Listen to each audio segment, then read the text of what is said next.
Alors, nous devons résoudre l'équation logarithme de x strictement négatif. On va d'abord étudier, trouver le domaine d'étude, les valeurs permises pour x. Alors, nous voyons ici ln x. À partir du moment où il y a ln x, hein, il faut, c'est la première condition, il faut que le x soit strictement supérieur à 0. Et nous avons aussi la structure logarithme de quelque chose d'autre, c'est-à-dire logarithme de x. Donc il faut que l'intérieur de ce logarithme-ci, c'est-à-dire ln x, il faut que ln x soit supérieur à 0. ln x supérieur à 0, je vais résoudre cette petite inéquation. Ça fait ln x supérieur, étant donné que 0 c'est ln de 1. Et si ln x supérieur à ln de 1, en enlevant les ln, on peut dire que x doit être plus grand que 1. Donc on a deux conditions importantes. Il faut que x soit supérieur à 0 et il faut que x soit supérieur à 1.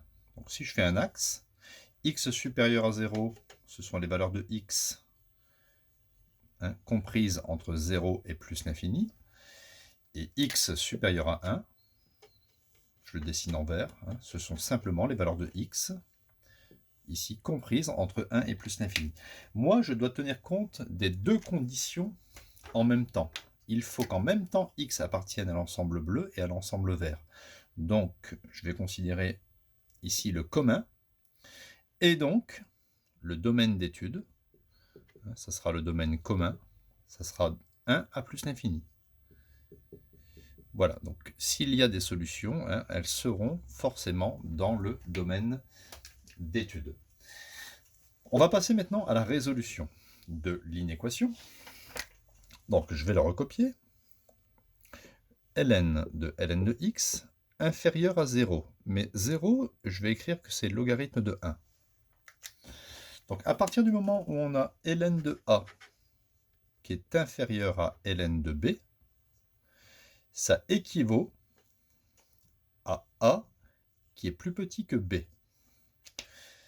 A plus petit que b, c'est-à-dire ln x plus petit que 1.